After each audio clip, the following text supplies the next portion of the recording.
ओम शांति। आज प्यारे मीठे बाबा की अव्यक्त मुरली मंथन की रात्रि क्लास है, जो अभी अभी इस सीजन की लास्ट मुरली चली है, 21/3/2025 की। बहुत सुंदर वाणी बाबा ने तो एकदम हमारे में शक्ति भर दी और दो दो गीत से हमारे हमें सजाया और इतना सुंदर मुरली चली है और उसकी मंथन भी जबरदस्त है।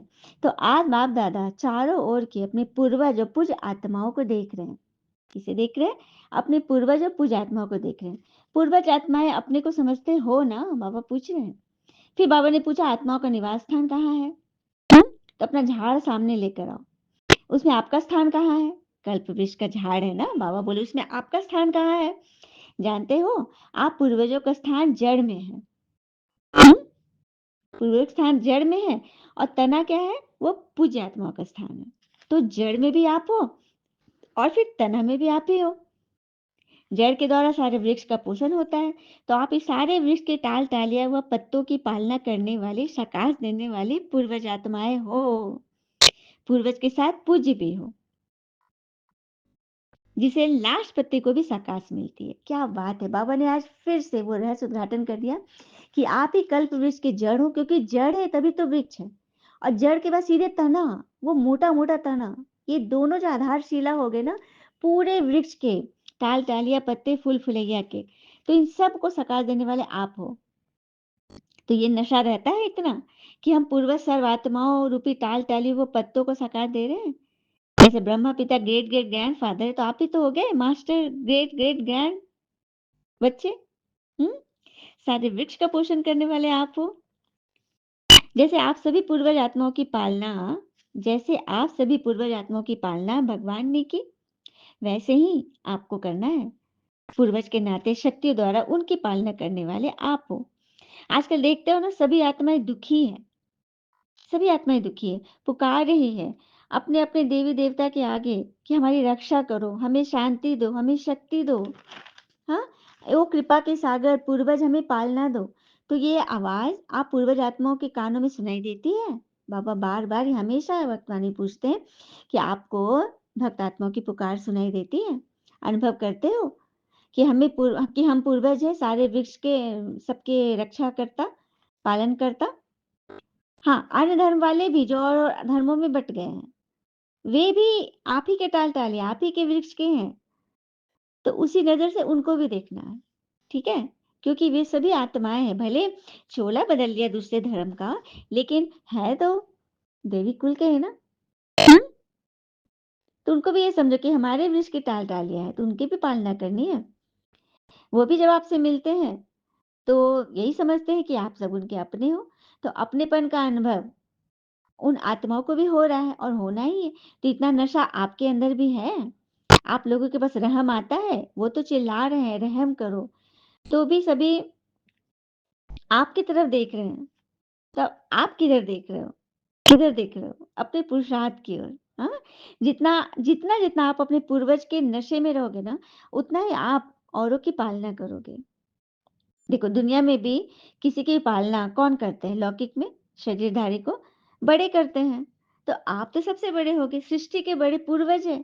तो आप ही को सबकी पालना करनी है। आप पूर्वज आत्माओं को नशा है कि हम पूज्य भी हैं। देखो, सारे ड्रामा में आप जैसी किसी की भी इतनी गायन और पूजन नहीं होता। कायदे प्रमाण जो कीर्तन गाया जाता है, आपकी कीर्ति गाई जा रही है, वो किसी की नहीं है, सिर्फ आपकी है। तो इतना महान अपने को समझते हो? हाँ, बाबा ऐसी आत्माओं को देखकर बड़ा खुश होते हैं। अब बाबा के दिल में बार बार ये गीत बजता है, वाह मेरे बच्चे, पूर्वज व पूज्य आत्माएं वाह। है ना? पिता चाहते हैं सभी बच्चों का जो स्वमान है, बाबा समान संपन्न व संपूर्ण बनने का वही रूप देखना चाहते हैं। बाबा कहते हैं सभी बच्चों का ये स्वमान तो है कि पिता समान संपन्न व संपूर्ण बने। तो बाबा भी वही देखना चाहते हैं उसी रूप में। उसके लिए एक बात पर बाबा ने ध्यान खिंचवाई कि सभी बच्चे पुरुषार्थ तो बहुत अच्छा करते हैं, लेकिन सदा शब्द हर एक को अपने पुरुषार्थ में ऐड करना है। क्या जोड़ दे? कभी कभी कर लेते हैं, लेकिन कभी कभी नहीं। कौन सा शब्द जोड़ना है? सदा शब्द जोड़ना है। तो उस पर टेंशन देना है। टेंशन नहीं, सिर्फ ए लगा देना है। तो सभी अपने को समानधारी समझते हो, लक्ष्य तो यही है, हाथ भी उठाते हो, फिर धीरे-धीरे कहते हो, कभी-कभी हो जाता है। तो बाबा को कभी-कभी शब्द कभी पसंद नहीं आता। हुँ? सदा सब। तो समय को समाप्ति का इशारा हो रहा है। आप सब समय को समीप लाने वाले हो ना। बाबा बच्चों से पूछते हैं कि कितना समय है आपके पुरुषार्थ में? तो बच्चे बाबा से बोलते हैं कि बाबा कब तक समय समीप आएगा? 20 साल, 16 साल, 10 साल? तो बाबा पूछते हैं समय को समीप लाने वाले कौन है? अकेला बाबा थोड़ी लाएगा। बाबा तो स्थापना के निमित्त है, लेकिन अकेला नहीं करेगा। मैंने तो रचा है। और यज्ञ जो रचा मैंने, अविनाशी रुद्र गीता ज्ञान यज्ञ, ये ब्राह्मणों के बगैर तो होगा नहीं। इसलिए बाबा ब्राह्मणों की तरफ देख रहे हैं। हाँ,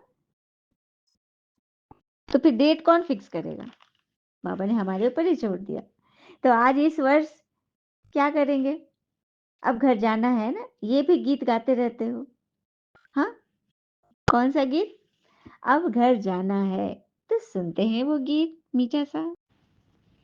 हाथ मिले के हाथ में तेरे उड़ जाऊं जग से, एक तेरा ही साथ रहे चाहे छूटे सबसे, जाना है मुझे पार गगन से साथ में तेरे बाबा, जाना है मुझे पार गगन से साथ में तेरे बाबा, के अब घर जाना है, कि अब घर जाना है, कि अब घर जाना है, कि अब घर जाना है। बाहें पसारे बाबा मुझको पास बुलाते हैं, गले लगा कर मुझ पे बाबा प्यार लुटाते हैं। कितना सुंदर घर है मेरा, कितना सुंदर बाबा, कितना सुंदर घर है मेरा, कितना सुंदर बाबा, इस दिल में बस तू ही है, इस दिल के अंदर बाबा, के घर आजा परदेसी, कि तेरी मेरी एक जिंदगी, कि अब घर जाना है, साथ में चलना है।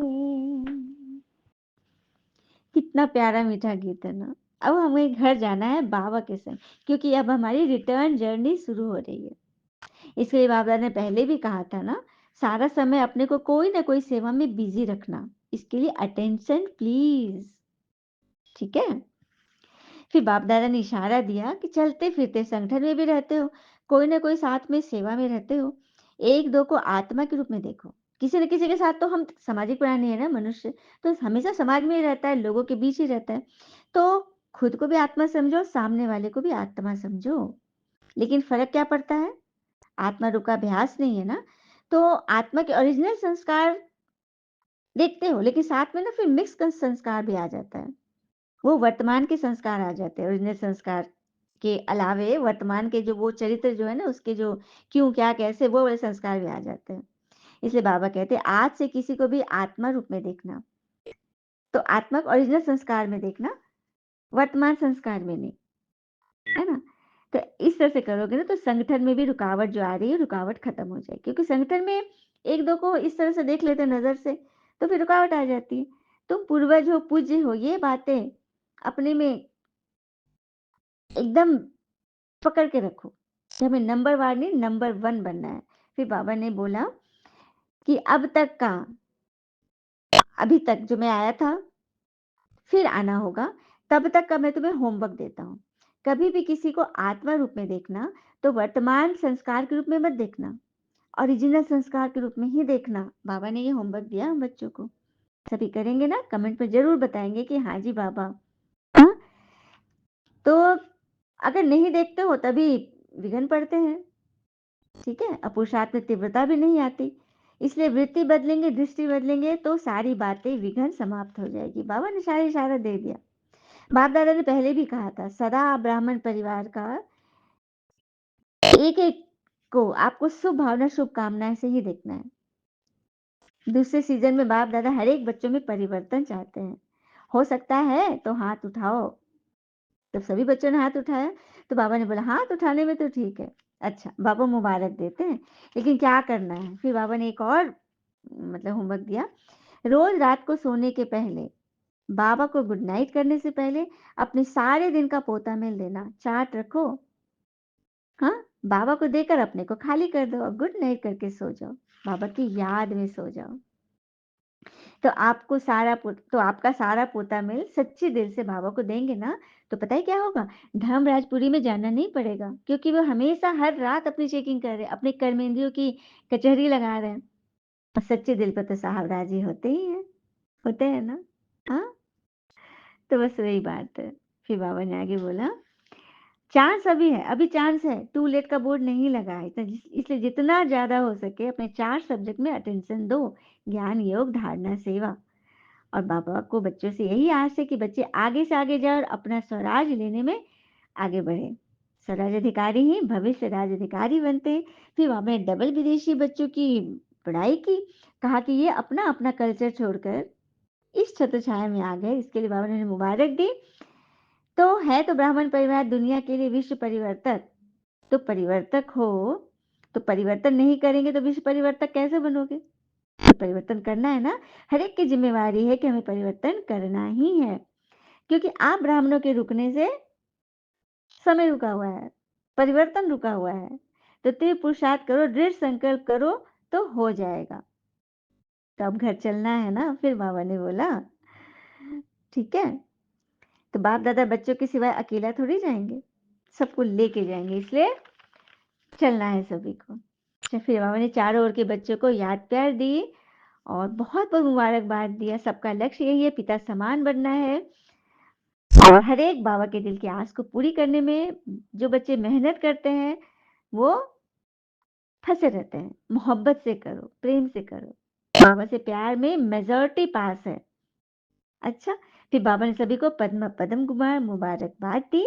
और फिर एक गीत फिर से बाबा ने बोला, उमंगों के पंख लगाते चलो, उड़ते चलो और उड़ाते चलो। ओम शांति। जाते जाते एक मीठी सी बात बता देती हूँ। आसान नहीं होता वह छोड़ना जो पसंद हो, आसान नहीं होता वो छोड़ना जो पसंद हो, मुश्किल होता है नई राह पर चलना, लेकिन त्यागना पड़ता है, सुनिएगा ध्यान से, लेकिन त्यागना पड़ता है किसी ग्वाले को गोकुल, और होना पड़ता है वनवासी किसी राजकुमार को। तो पुरुषार्थ में थोड़ी मेहनत होगी भी, लेकिन घबराना नहीं है, क्योंकि त्याग से ही तो पद्मा पदम सौभाग्य बनता है। अच्छा, ओम शांति। शुक्रिया बाबा, सभी को शुभ रात्रि। बहुत बहुत बधाइयाँ, बधाइयाँ, बधाइयाँ। ओम शांति।